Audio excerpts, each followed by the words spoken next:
welcome to another episode of our apologetic series dealing with the Muslim arguments that they typically raise to support the message of Islam, whether to support the Quran, support Muhammad, claim about miracles, claim that the Quran is complete and preserved, and so on and so forth. But today, we're going to talk about a very unique argument that for some reason, our Muslim friends just make this assumption that this is the top argument to support that the Quran is divine and inspired by God.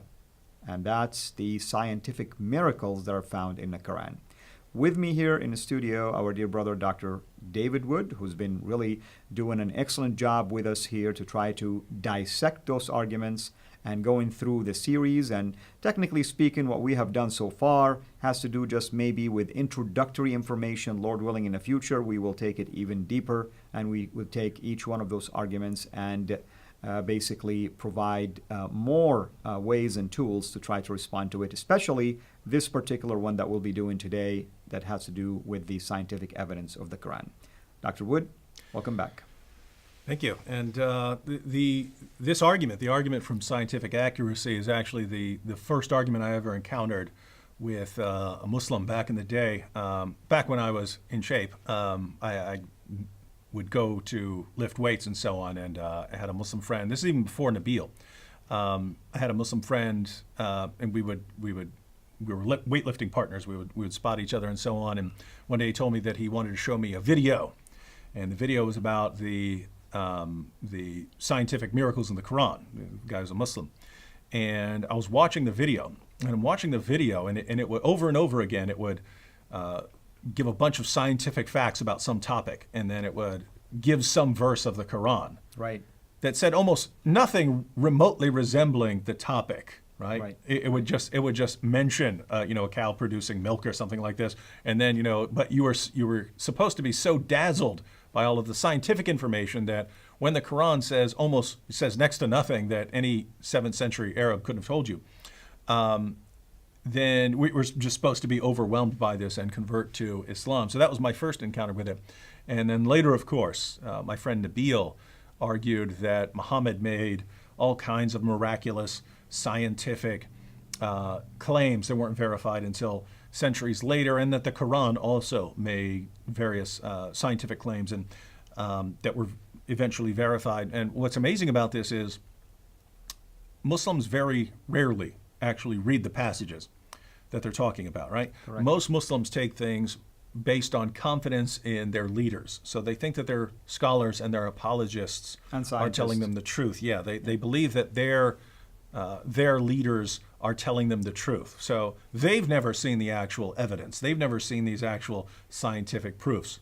But they believe other people have, and they have confidence in these other people. That's correct. And now I'm very different. As soon as someone tells me something, I want to look it up, right? So this is very different because people actually convert to Islam based on hearing that the Quran contains all these scientific miracles, right? There are people who convert to Islam. Absolutely. Really? It contains all these scientific miracles? Yeah. The Quran contains all these scientific miracles. Muhammad said all these amazing scientific things. Well, I want to convert to this religion. Never crosses their minds.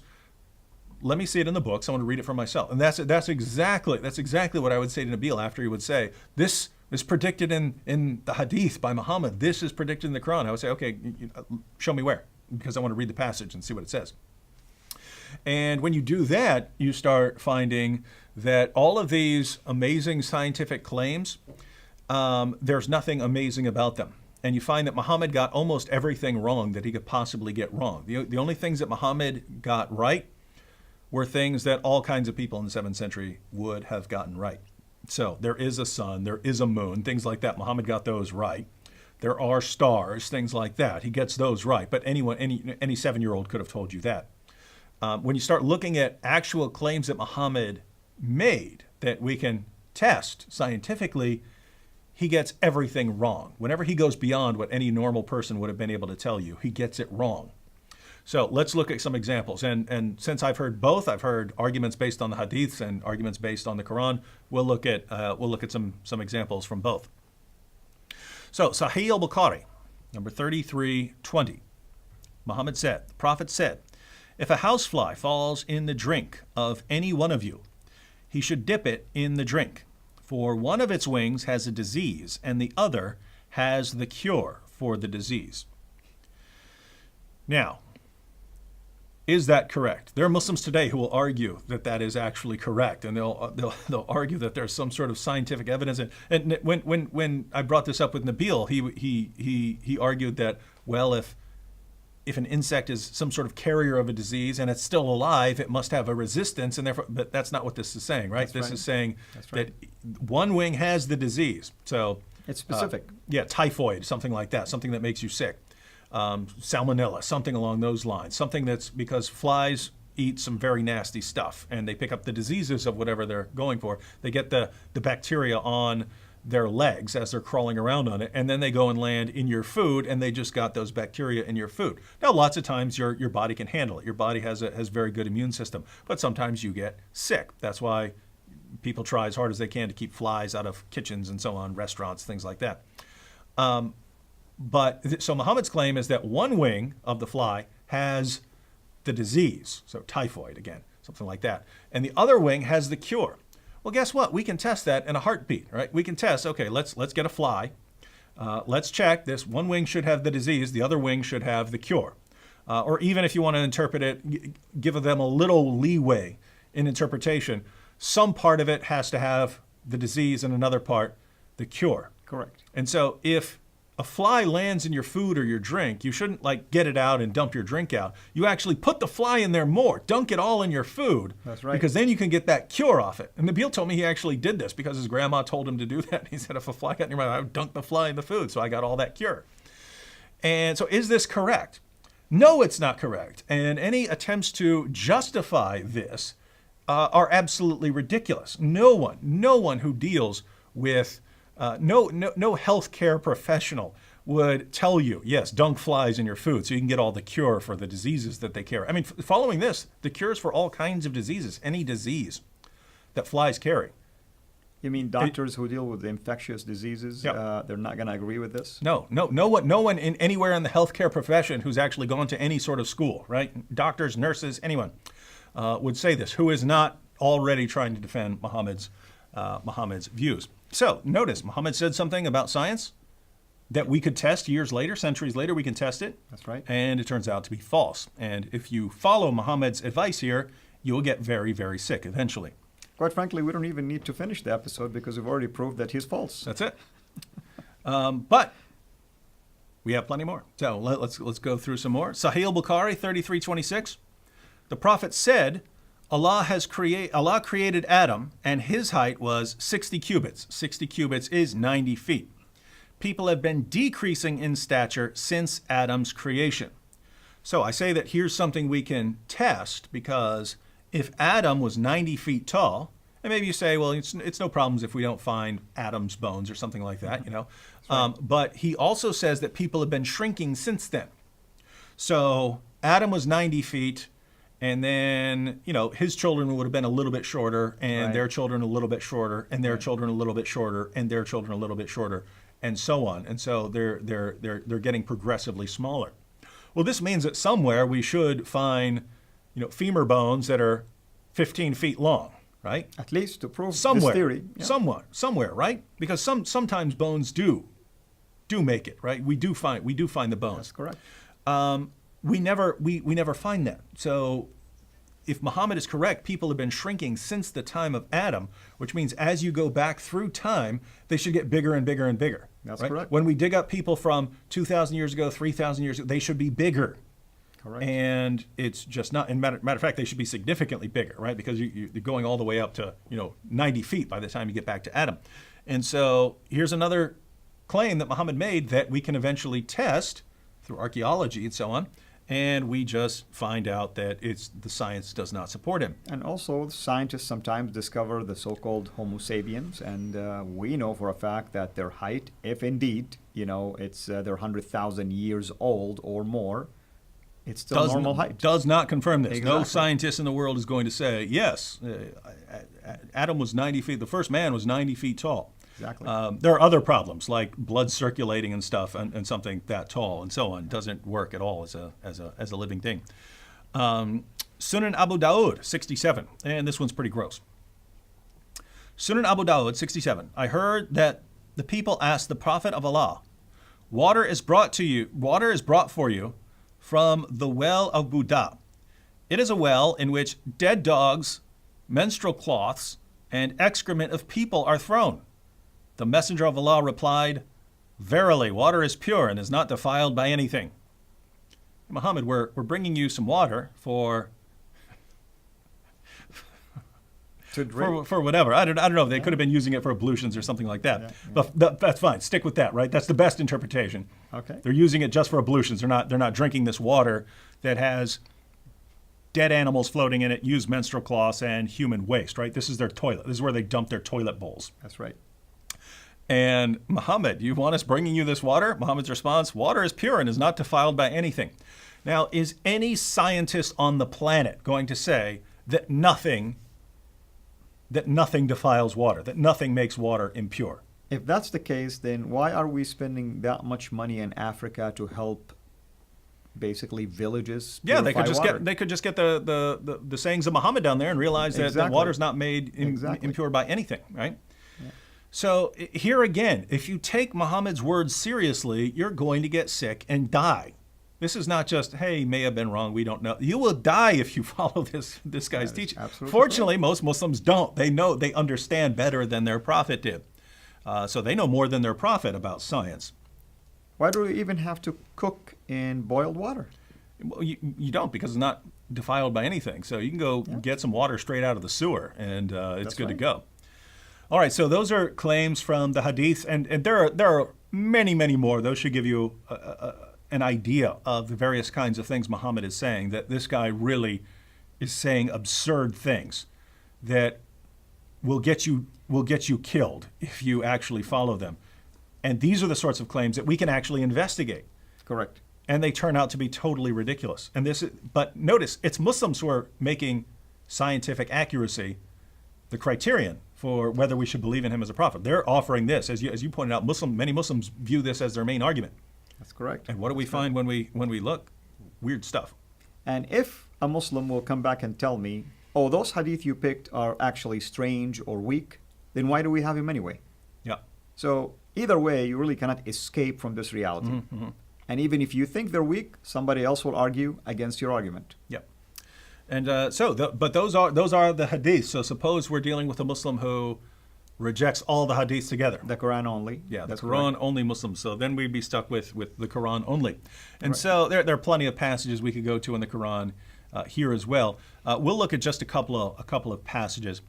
One is the story of Dhul Qarnayn. And what's amazing is Muslims today will say this doesn't refer to Alexander the Great, who in the time of Muhammad was referred to as the man of two horns, right? That's right. Alexander the Great is the That's man right. of two horns. That's how he's portrayed on coins.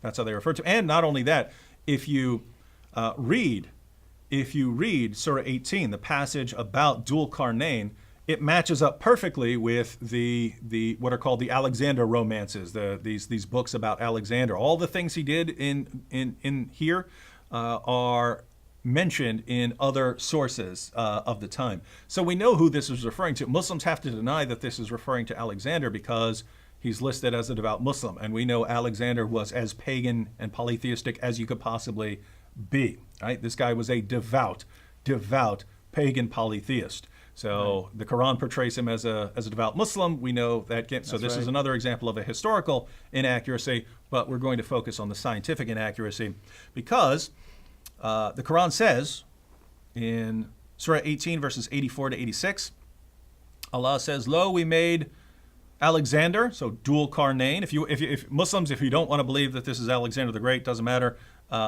Anyone you want. Lo, so we made Dhul Qarnayn strong in the land and gave him unto everything a road. And he followed a road till when he reached the setting place of the sun, he found it setting in a muddy spring and found a people thereabout.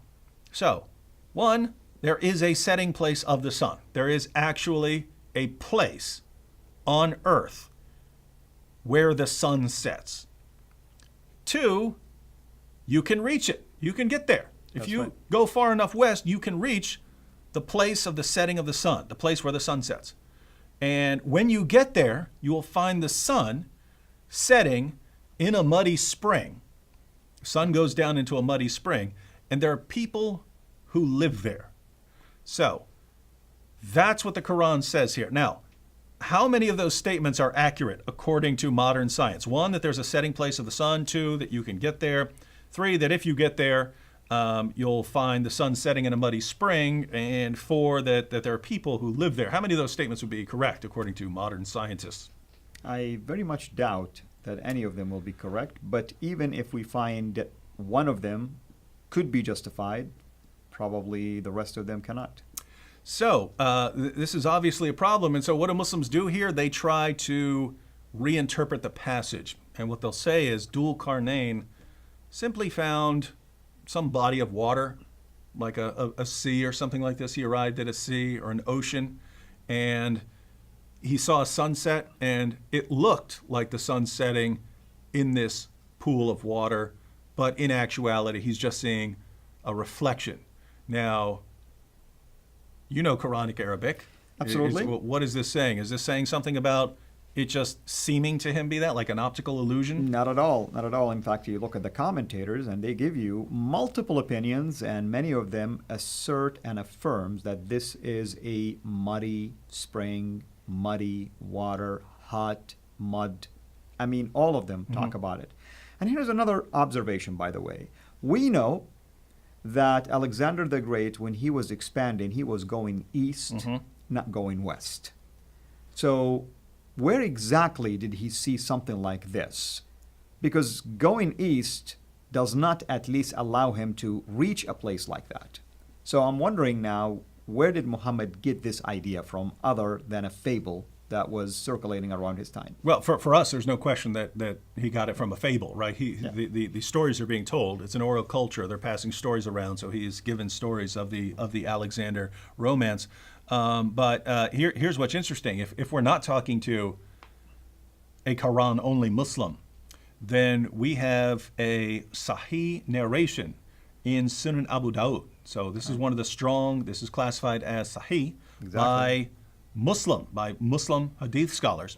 Right. And he gives a little bit more information that doesn't, he's not talking about Dhul Qarnayn at all. Dhul Qarnayn's not in the story. It's Muhammad telling one of his followers where the sun goes when it sets. That's right. So, That's another Sunan Abu problem. Dawud, number 3991, Abu Dar said, I was sitting behind the apostle of Allah, who was riding a donkey while the sun was setting. He asked, do you know where this sets? So this is Muhammad asking one of his followers, hey, the sun's going, you know where the sun's going when it sets? This is a time for Muhammad to impart knowledge to one of his followers, right? This amazing scientific knowledge that only he knows because he's the prophet and it's been revealed to him. That's right. And you hear this, hey, do you know what? Oh my goodness, the prophet's speaking. I get to learn something about the universe that only Allah could reveal. That's right. Let me guess, the answer would have been only Allah and the Prophet knows. He asked, yeah. do you know where this sets? Yeah. I replied, Allah and his apostle know best. Right. So Allah and his apostle know best. He, Muhammad, said, it sets in a spring of warm water. Wow. Nothing about something appearing to Dhul Qarnayn in a certain way, right. and because he Right. saw a reflection or anything. This is not about Dhul Qarnayn. This is Muhammad telling one of his followers where the sun goes. What does Muhammad say? It sets, the sun sets in a spring of warm water. That's right. So we can say that Muslims who try to reinterpret Surah 18, that they're going against their own prophet. That's a general rule in Islam, is that Muhammad is the greatest interpreter of the Quran. If you claim you understand what the Quran means better than Muhammad, you've got a problem.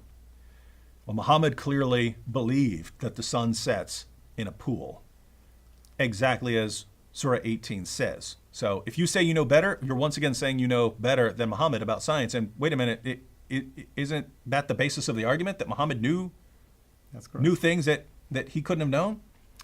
All right, so if you want to be a faithful Muslim, and you have the Quran, Allah saying one thing, and Muhammad confirming the interpretation so that you're not allowed to come up with a different interpretation, then if you want to be a faithful Muslim, you have to say Muhammad was a prophet and he said that the sun sets in a pool. So, if I go out there and travel far enough, I will find the place where the sun sets and it will be setting in a pool. And you have to say that as a Muslim. All right, let's look at two more verses very quickly. Surah 67, verse 5. Allah says, "And we have from of old adorned the lowest heaven with lamps. And we have made such lamps as missiles to drive away the evil one, and have prepared for them the penalty of the blazing fire." A similar passage in Surah 37 refers to these lamps as stars. So we know that they're referring to stars here. So we have adorned the lowest heaven with lamps, so with stars. So this is talking about the stars. And we have made such lamps, stars, as missiles to drive away the evil ones. So the evil jinn and so on, and have prepared for them the penalty of the blazing fire. Now, we know that this is referring to because Muhammad saw a shooting star with one of his followers and then started explaining what the shooting star is. So, according to the Quran and Muhammad, when you see a shooting star, it's because a jinn or evil spirit is sneaking into paradise to try and hear Allah's secret plans, so that he can then go spread around Allah's secret plans. That's right. And so in that situation, either Allah or one of the angels takes a star and hurls it at the demon. And so when you see a shooting star, it's because Allah took a star, one of the lamps, and hurled it at a demon. Notice, we have made the lamps, the stars, missiles to drive away the evil ones. Yeah. So when you see a shooting star, it's because Allah hurled a star at a demon. Now, there are multiple errors. One, shooting stars are not stars. They're big rocks that have collided with our atmosphere. But shooting stars are not actual stars. The author of the Quran believes that shooting stars are actual stars. Right. And so if the author of the Quran is Allah, then Allah, your God, Muslims, believes that shooting stars are actual stars that have collided with the Earth's atmosphere. Trust me, if an actual star collided with the Earth's atmosphere, it'd be a lot worse than seeing a shooting star. But the other thing is that when you see that, it's because a demon tried to sneak into paradise, right? Well, guess what that means? That means paradise is right outside our atmosphere, right? It's Exactly. right there. Allah's throne is paradise. Allah making his plans with the There angels goes is the right seven outside. heavens idea. Yeah, it's right there, right? I mean, he had to get them right there. So multiple problems here. And again, this is the argument that's supposed to show us that Islam is true. Which scientists in the world are going to say, "Oh my goodness, you mean Muhammad 14 centuries ago knew that shooting stars are stars that God hurled at demons to try to keep them from sneaking into paradise and listening to his plan? Oh my goodness, it's Islam must be the truth because we have miraculous scientific confirmation." How many scientists are going to say that? I've never met one. All right, one more, because we looked at Right. Muhammad's view of astronomy. And just let me just give people a quick summary of what we have discussed so far. There are problems just by reading the evidence presented to us. If you can just ask your Muslim friend just to read it for themselves, right there you can discover problems if they're willing to reason. Yeah, I mean, notice these are obviously false claims. We can understand what these are saying, and what they're saying is obviously false. Correct. And so if Islam stands or falls with its scientific confirmation, then Islam falls, because these are obviously false claims. So we'll look at one more in the realm of biology. So Allah wants to impart more knowledge and explain to us what human beings are formed from. One of the many things that the Quran says that we are formed from. But in Surah 86, verses 6 to 7, Allah says, "Man is created from a drop emitted, proceedings from between the backbone and the ribs." So the drop that we come from. The Muslim sources talk about the semen drop that we're created from, and then it unites with the female semen. Right. That's according to the hadith. The female have semen too, and the two mix together, and whichever one rises to the top, That's the one that decides whether the child will be male or female, and so on. Total nonsense according to biology. But right here, just this Quran verse, the drop that's emitted. Now, what he gets right here is that the drop of semen that's emitted does have something to do with babies being born. He gets that right. But again, that's something that anyone would have been able to tell you back then. But he goes on to tell us where it forms. So he's imparting to us some scientific knowledge that we can test. Where does the semen form? Right. Right in this area between the backbone and the ribs. Yeah, it's very specific, basically. Is this area between the backbone and ribs where semen is formed according to modern scientists? Nope. So, and by the way, again, there are many more examples like this. But when you go through the Muslim sources, if you put them all together in the Hadith and the commentaries and what we find in the Quran, you basically get a picture like this. You have a giant fish or whale at the bottom of everything, and then you have 7 earths stacked on top of each other like pancakes. They're all flat. They're stacked up like pancakes, except that there's a 500-year journey in between each one of them. Right. That's according to Muhammad. So you have 7 flat earths stacked on top of each other, and above that you have the heaven, which is actually a solid object that will fall on us if Allah doesn't hold us up. And of course, inside there you have the stars, which are missiles that Allah uses to shoot the demons. And of course, you have the sun setting, in a muddy pool and so on. And you have, of course, 7 of these solid heavens, solid domes above the earth. And you go all the way up to the top, and then there are these 8 giant mountain goats and so on that are below the throne. So that's what you get if you look at the Muslim sources on astronomy. If you look at the Muslim sources on embryonic development, so the development of a baby, you get semen comes between the backbone and ribs, forms, and it joins with the female semen.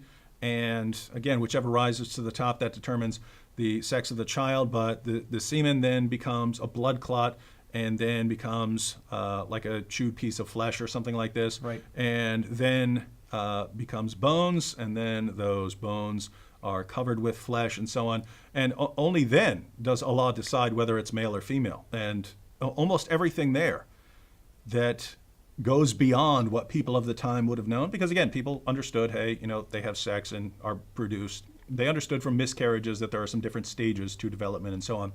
But everything Muhammad said that goes beyond what ordinary people would have known, he gets wrong.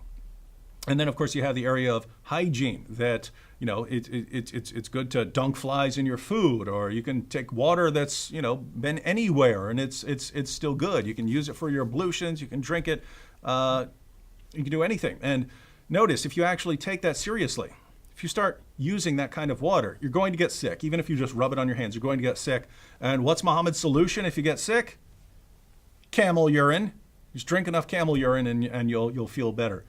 How can anyone look at all of this and say, how we know that Islam is true? By all of this amazingly correct scientific information. It's amazing, especially today, in our modern days, with modern discoveries, modern science, with everything we know about healthcare, everything we know about astronomy, everything we know from satellite imagery. I mean, it just baffles me that you still find some Muslims passionate about defending all of these things, and especially when they start telling you that these are just metaphorical. Mm-hmm. Since when? Because you read the commentators who were so close to the time of Muhammad, never that they assumed these to be metaphorical in one sense or another. Mm-hmm. And if that's the claim, and Muslims have to claim something like that because there's no way around these passages, then what they're really saying is something like this. We know that Islam is true because of its amazing scientific accuracy, but whenever Muhammad makes a clear scientific statement, whether it's in the Quran or in the Hadith, it's invariably wrong. So reinterpret those. And once you've reinterpreted them, then you can bring them into line with modern science and then, oh, it's a miracle. Well, the miracle there is not the statements of Muhammad. The miracle there is what you might call the miracle of reinterpretation. That's right. Yeah. And I can tell you this, brother, I am so amazed that Muslims always come to the rescue of their God. And sometimes they act like they know even better than their God and their prophet. Well, they do, right? You can take any Muslim off the street and he will know more than Allah and Muhammad did about the universe, about hygiene, about human reproduction, and so on. And that's what I tell them. I say sometimes you should be God or Muhammad and people should follow you, since you obviously know much better than your own God and his messenger. They must be prophets, in which case, once again, Islam is false. Well, brother, thank you so much. It's been an excellent series, and of course, we want to continue this, Lord willing. And once again, we invite our viewers to go to our website, sirainternational.com, to watch this particular series, and of course, any previous videos and future videos as well. And when it comes to our dear brother here, you can go to his YouTube channel, Acts 17 Apologetics. And of course, watch out for our announcement that we will be doing in our Facebook pages. And certainly we'll keep you posted on any future plans. Until we meet again, have a blessed day.